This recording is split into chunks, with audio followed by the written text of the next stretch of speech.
Oke, shalom. Sudah sampai di hari ke-19. Oke, bisa lewat. Nah, hari ini kita langsung baca lanjutannya dari ayat Kejadian 9 ayat 18 sampai 22. Tetapi dengan engkau aku akan mengadakan perjanjianku, dan engkau akan masuk ke dalam bahtera itu, engkau bersama-sama dengan anak-anakmu dan istrimu dan istri anak-anakmu. Dan dari segala yang hidup, dari segala makhluk, dari semuanya haruslah engkau bawa satu pasang ke dalam bahtera itu, supaya terpelihara hidupnya bersama-sama dengan engkau. Jantan dan betina harus kau bawa. Dan dari segala jenis burung, dan dari segala jenis hewan, dan dari segala jenis binatang melata di muka bumi, dari semuanya itu harus datang satu pasang padamu, supaya terpelihara hidupnya. Dan engkau bawalah bagimu segala apa yang dapat dimakan, kumpulkanlah itu padamu untuk menjadi makanan bagimu dan bagi mereka. Lalu Nuh melakukan semuanya itu tepat seperti yang diberitakan Allah kepadanya. Demikianlah dilakukannya. Oke. Ini masih kelanjutan dari yang kemarin, jadi masih satu perikop, yaitu tentang air bah. Tapi di sini tentang, lebih tepatnya tentang riwayat Nuh ya, karena air bahnya belum datang. Tapi di sini kita mau lihat beberapa detail yang kalau kita nanti cocokkan di perikop di air bah tuh kayaknya agak sedikit miss. Tapi sebenarnya itu nggak miss juga sih. Contohnya nih ya. Oke, nah di sini tuh akan mengakhiri segala makhluk yang ada di bumi.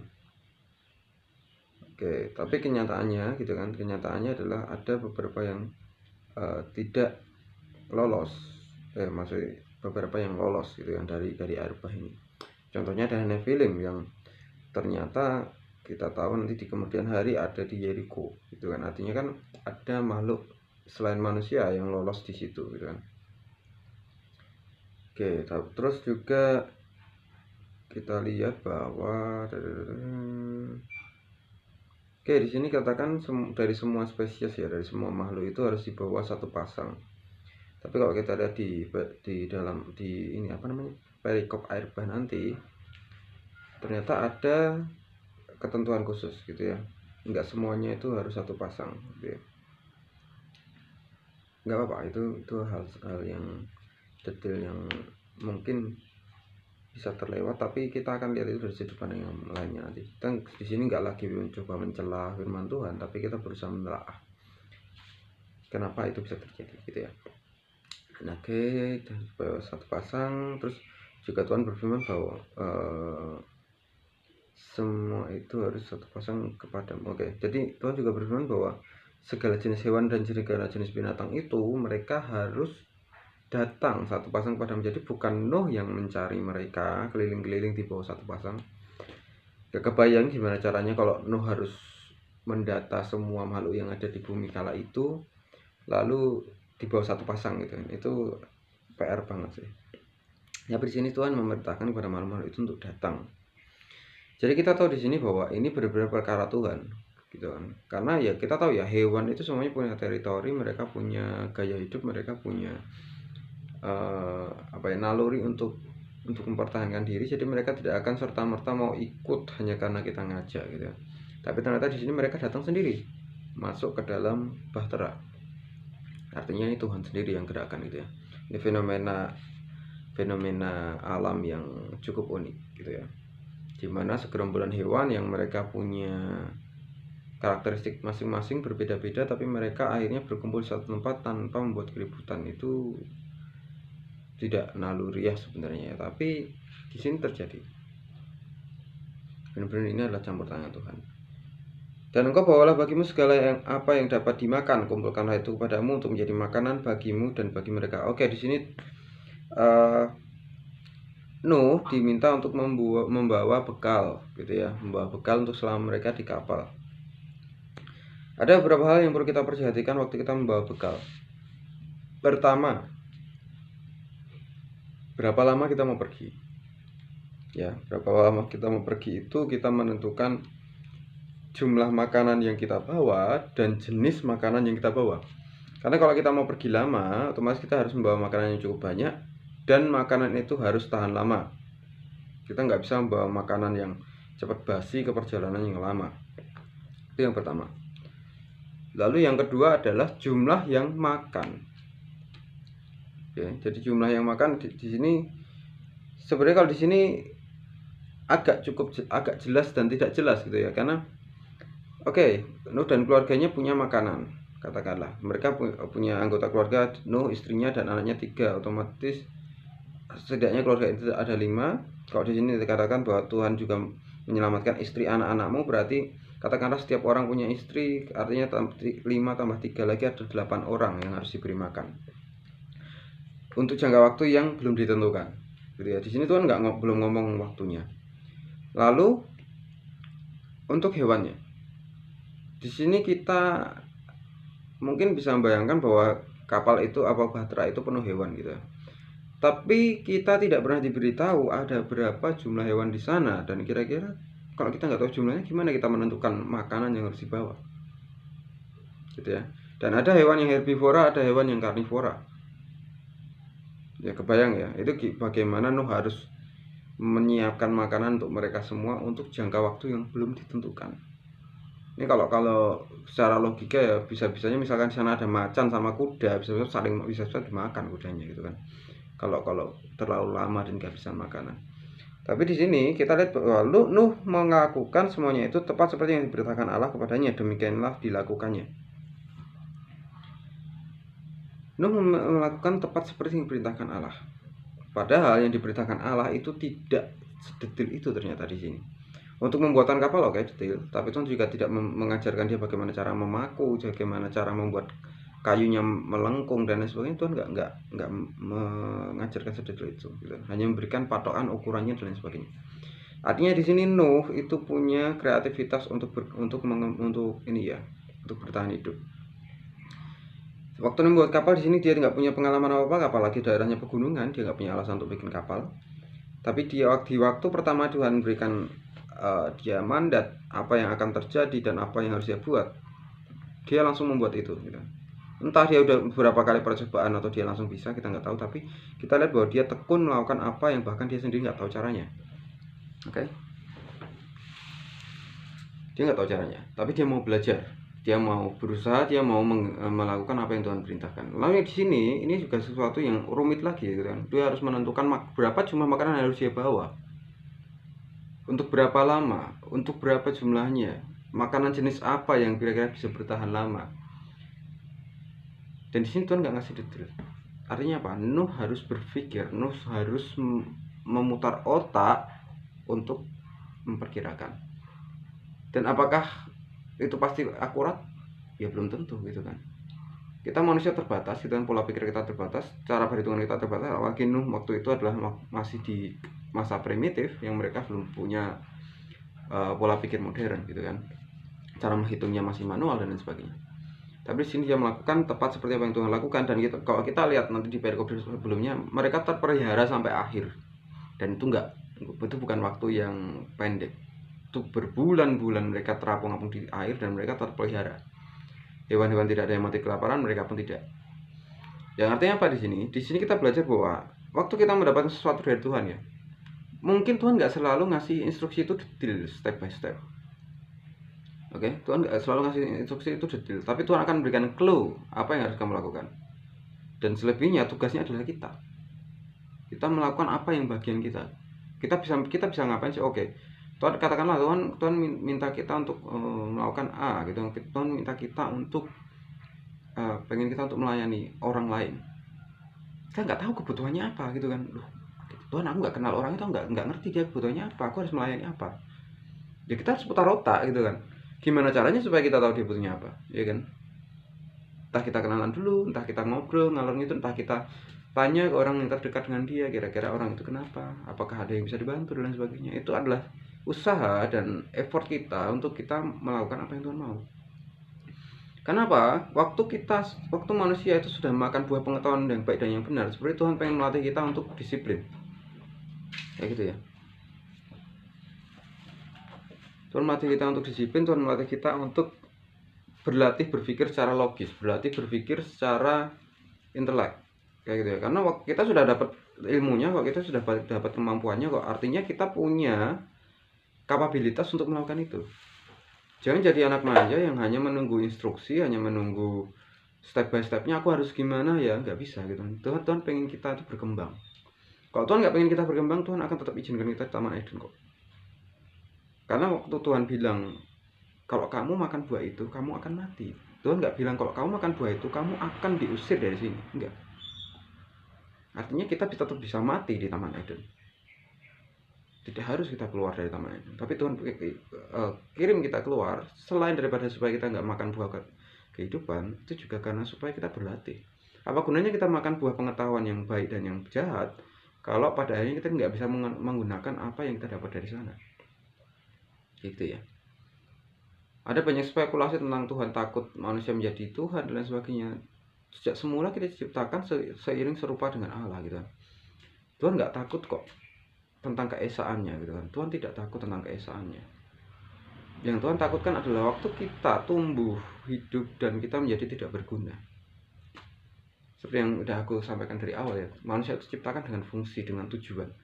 Jika kita tidak bisa menggenapi fungsi dan tujuan kita, maka tidak ada arti kita ada. Begitu ciri sini ya. Nuh melakukan bagiannya. Nuh bukan tidak diciptakan bahwa dia seorang yang pintar ataupun dia seorang yang ahli dalam berbagai hal, tapi di sini cuma dikatakan bahwa dia berhidup bergaul dengan Allah seperti Henokh. Yang artinya segala sesuatu yang dilakukan oleh Nuh di sini hanya berdasarkan rasa percaya dia sama Tuhan. Karena hubungan. Itulah pentingnya kenapa kita perlu membangun hubungan sama Tuhan itu tiap hari. Supaya waktu kita melangkah, Tuhan ngasih petunjuknya nggak full nih. Cuma sepotong-sepotong. Tapi kita yakin karena kita percaya dengan pribadi yang dekat dengan kita. Karena kita percaya dengan Tuhan. Kenapa? Karena kita dekat, karena kita kenal. Kita tahu Tuhan itu seperti apa. Mungkin terdengar arogan untuk beberapa orang ya, bahwa masa kita bisa mengerti sih Tuhan itu seperti apa gitu kan. Tapi percaya nggak sih, sebenarnya Tuhan tuh pengen dimengerti juga kok. Ini bukan tentang ini ya, bukan tentang haus kasih sayang atau bukan itu ya. Tuhan tuh pengen dekat dengan manusia, dengan ciptaannya. Kenapa? Kalau kita lihat dari awal ya, seberapa jauh pun manusia dari Tuhan, seberapa jauh manusia meninggalkan Tuhan, Tuhan yang berinisiatif lebih dulu untuk menghubungi manusia.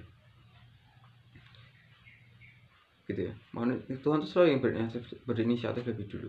Memang ada kondisi-kondisi tertentu yang membuat Tuhan tidak bisa, dalam tanda kutip ya, bukan Tuhan tidak bisa, tapi Tuhan tidak secara kondisi tidak memungkinkan untuk menghubungi kita. Itu di saat kita putus hubungan dengan Tuhan. Gimana caranya kita putus hubungan dengan Tuhan? Kalau seseorang itu sudah semakin jauh tuh gimana? Maksudnya ya hidupnya sudah semakin jauh dari rencananya Tuhan udahkah taruh.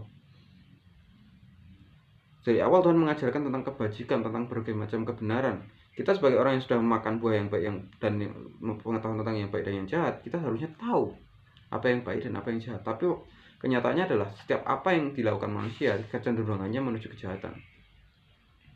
Itulah yang membuat manusia seakan-akan dalam tanda kutip ya putus hubungan dengan Tuhan. Dan kenapa Tuhan nggak bisa berbicara pada manusia dengan kondisi seperti itu? Ya karena mau Tuhan ngomong pun nggak akan didengarkan. Kita nggak perlu munafik dengan mengatakan bahwa aku mau dengerin kok, kalau Tuhan mau ngomong aku mau mendengarkan kok, kalau Tuhan mau ngomong aku mau ngikut kok. Itu nggak perlu terlalu banyak ngomong, karena kenyataannya Tuhan berkali-kali ngomong sama kita, mungkin seringkali kita nggak dengar kok. Hati nurani kita diberikan kebajikan di sana, tapi waktu kita harus mempraktekannya seringkali kita mengingkari. Kenapa Nuh di sini dikhususkan? Karena dia menutup telinganya untuk orang-orang di sezamannya yang melakukan banyak kejahatan, dan dia membuka telinganya kepada Tuhan, mendengarkan arahan Tuhan.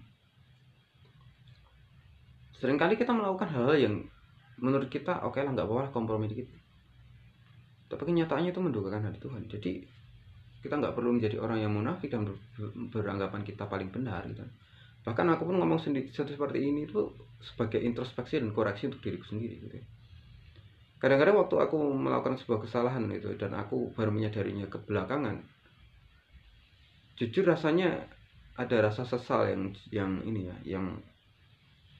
timbul gitu. Rasa sesalnya bukan rasa sesal karena sudah melakukan itu, rasa sesalnya adalah karena kenapa aku tidak menyadari ini lebih awal. Untuk sesuatu yang dilakukan itu sebenarnya tidak perlu disesalkan ya. Sesuatu yang sudah dilakukan itu tidak perlu disesalkan, tapi tentang keputusan yang kita ambil dari dalam. Kenapa kita bisa memutuskan hal yang salah, itu yang harus disesalkan. Untuk sesuatu yang sudah terjadi, mau gimana lagi. Tapi waktu yang perlu disesalkan adalah kenapa kita bisa berpikir bahwa keputusan itu adalah keputusan yang benar waktu itu. Karena kalau kita mau berhenti sejenak dan berpikir, sebenarnya keputusan-keputusan yang salah itu bisa dicegah, asalkan kita mau berpikir tentang potensinya, tentang akibatnya, tentang resikonya, kayak gitu ya. Hidup kita ya. Kita nggak perlu terlalu jauh, kita akan lanjut lagi ke Nuh. Jadi intinya di sini Nuh itu belajar taat dan dia melakukan bagiannya tanpa banyak bertanya ke Tuhan. Waktu Tuhan kasih clue, dia akan berpikir, oke, kita akan pergi dengan bahtera sebesar ini untuk waktu yang tidak ditentukan. Jadi kita akan butuh makanan yang cukup banyak. Dan makanan itu tidak boleh cepat basi. Kalaupun ada sebagian makanan yang fresh, yang dia cepat basi, itu akan dihabiskan di waktu-waktu awal, dan berikutnya kita akan makan makanan yang kering. Sesuatu yang harus direncanakan. Begitu juga dengan hidup kita ya. Waktu kita mau belajar berjalan ya dalam Tuhan, kita harus belajar untuk planning juga gitu kan. Sampai waktunya kapan nggak ditentukan, kita nggak tahu kapan kita mati. Ya, kita nggak tahu kapan kita mati, kita balik kepada Tuhan, kita nggak tahu. Tapi kita harus planning. Berapa lama waktu perjalanan kita, apa yang harus kita siapkan, apa yang harus kita lakukan supaya kita bisa bertahan, itu harus kita planning. Jadi nggak bisa ya asal punya iman terus kita jalan aja serta Yesus selamanya gitu ya. Itu memang harus, tapi kalau kita nggak punya planning, Tuhan sendiri juga harus melakukan apa? Apakah Tuhan harus melakukan kok setiap keajaiban itu setiap waktu? Kan enggak gitu. Apa gunanya kita punya pengetahuan, apa gunanya kita punya logika kalau kita nggak bisa membuat planning yang logis? Buatlah planning dan letakkan di kaki Tuhan, selesai. Lakukan. Aku sempat dengar kayak kemarin sempat dapat apa ya, beberapa quote gitu ya. Dan mereka mengatakan bahwa apa sih kemarin? Oh ya, ini apa namanya? Intinya kita tuh hidup buat diri sendiri aja belum bisa. Dan kamu mau mengambil orang lain dan memasukkannya ke hidupmu, atau istilahnya kamu mau mengajak orang lain untuk masuk ke hidupmu, padahal kamu belum bisa bertanggung jawab dengan hidupmu sendiri. Ini berkaitan dengan pasangan hidup ya. Banyak orang mungkin beranggapan ini logis, ada yang beranggapan ini terlalu keras. Tapi itu baik.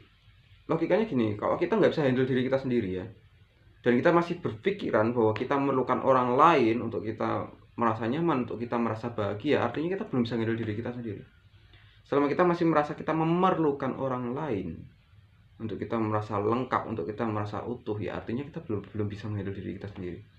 Dalam berbagai hal, bisa dalam finansial, bisa dalam emosional. Jadi apa ya, itu yang kalau kita tahu ya, kenapa ada fenomena bucin dan lain sebagainya ya, karena itu kita merasa terlalu membutuhkan orang lain yang sebenarnya kita sendiri itu belum lengkap, karena kita belum mendalami diri kita sendiri dengan baik. Kita masih setengah tumbuh gitu kan, kita masih setengah utuh, terus kita memasukkan orang lain untuk melengkapi itu, ya keroak jadinya. Karena orang lain juga ingin dilengkapi, tapi di sini ternyata sama-sama nggak lengkap, gitu ya.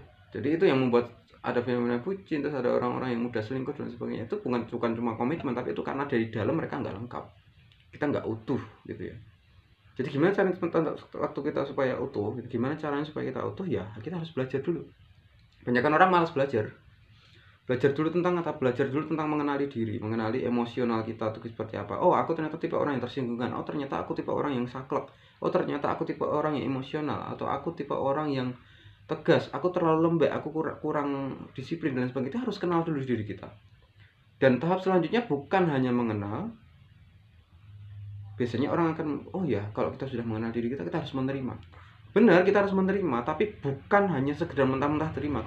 Kalau kita mentah-mentah menerima segala sesuatu dalam diri kita, dari diri kita tuh belum tentu baik. Dan kita memaksakan itu untuk orang lain menerima gitu. Aku menerima diriku yang seperti ini, kok kamu juga harus menerima? Nggak bisa. Kalau kamu pengen orang lain menerima, berikan mereka apa yang baik. Kenapa kamu pengen orang lain menerima sesuatu yang buruk dari kamu gitu? Nggak logis gitu. Dan kita berharap kita menerima sesuatu yang baik dari orang lain gitu. Nggak gitu ya konsepnya. Kita menerima diri kita, artinya kita menerima kondisi kita yang tidak bisa kita ubah. Katakanlah seseorang punya kekurangan secara fisik, ya dia harus menerima.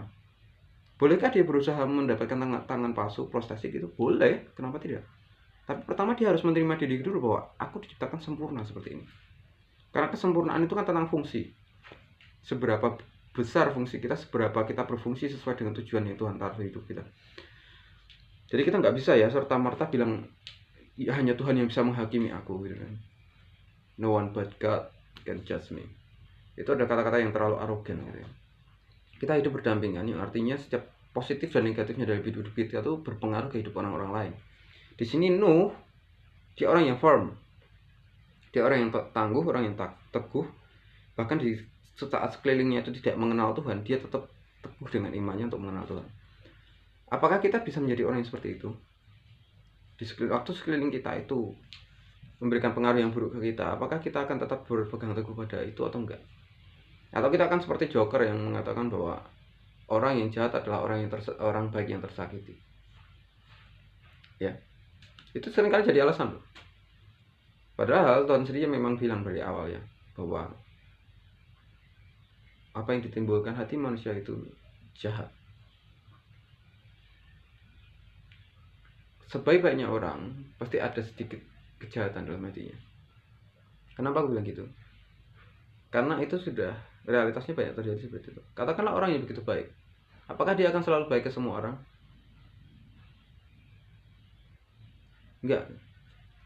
Waktu dia bertemu dengan orang yang jahat, waktu dia bertemu dengan orang yang melukai hatinya, atau dia bertemu dengan orang-orang yang melakukan hal-hal yang dia benci, pada waktu itu dia tidak akan lagi bersikap ramah. Dunia ini gak seperti sinetron ya, dimana orang yang teraniaya itu selalu lemah gini-gini. Enggak. Jika ada orang seperti itu, ya sebenarnya itu justru kasihan, karena artinya mereka tidak punya karakter. Mental mereka diperbudak. Waktu seorang itu punya pendirian, waktu seorang itu punya sebuah idealisme dalam dirinya, mereka pasti akan berusaha mempertahankan itu. Waktu seorang itu suka dengan sesuatu yang benar, katakanlah mereka suka melakukan sesuatu yang baik, mereka nggak akan suka dengan orang-orang yang melakukan kejahatan. Itu udah otomatis. Waktu seorang suka melakukan hal-hal yang salah, mereka nggak akan suka dengan orang-orang yang melakukan sesuatu yang dalam kutip sok benar, katakanlah. Jadi itu harus kita akui bahwa kehidupan manusia itu seperti itu. Dan di sini kita belajar dari Nuh bahwa dia firm. Waktu dia berkata A, dia melakukan A. Dia bilang dia mau mengikut Tuhan, dia mengikut Tuhan. Seperti yang kita tahu bahwa Nuh ini membangun bahtera di atas perbukitan, di atas dataran tinggi. Apakah dia tidak menerima cemooh dari orang sekelilingnya? Ya iya pastilah. Mereka pasti istilahnya kebingungan juga, ente buat apa gitu, kamu bikin apa di sini gitu. Apalagi waktu itu cerah ya, itu cerah, tidak ada awan badai apapun. Jadi waktu dia, meskipun dia mengatakan ke orang-orang sekelilingnya bahwa akan ada hujan besar dan akan ada banjir, nggak akan ada yang percaya gitu kan. Jadi kita tahu bahwa di sini Nuh benar-benar diuji imannya, tapi bukan diuji lebih daripada diuji, lebih ke pengakuan. Nah ini ya, waktu kita melakukan sesuatu yang dari Tuhan, itu ada dua sisi ya. Pertama, itu bisa menjadi ujian bagi iman kita, atau itu menjadi pengakuan dari Tuhan atas iman kita. Seperti Ayub, waktu Ayub itu menerima tulah dari iblis, itu di sisi lain itu adalah ujian untuk imannya. Tapi di sisi lain itu adalah pengakuan Tuhan atas imannya, bahwa Tuhan percaya bahwa kamu bisa menaklukkan ini dengan imanmu kepada Allah. Tapi sisi lain itu adalah ujian dari iblis bahwa apakah kamu bisa menaklukkan apa yang aku berikan dengan imanmu? Apakah kamu benar-benar percaya sama Tuhan? Jadi di sini kita bisa lihat ya bahwa setiap apa yang terjadi dalam kehidupan kita itu penuh dengan makna gitu ya. Bahkan di sini apakah Nuh bisa melakukan Tuhan? Bisa. Dia hidup di pegunungan, dia selama ini di sana kita tahu ya, daerah Timur Tengah itu bukan daerah yang sering hujan. Dan di sini dia suruh bikin bahtera gede lagi, suruh bawa hewan-hewan lagi dan lain sebagainya. Jadi kita tahu bahwa Nuh telah melakukan apa yang benar di mata Tuhan di sini. Meskipun kita tahu ke belakangnya ada beberapa kejadian yang mungkin tidak patut kita contoh, tapi kita nanti akan lihat itu dari sudut pandang yang lain ya. Karena Alkitab ini membicarakan setiap tokohnya itu manusiawi. Mereka bukan dewa, mereka bukan demigod.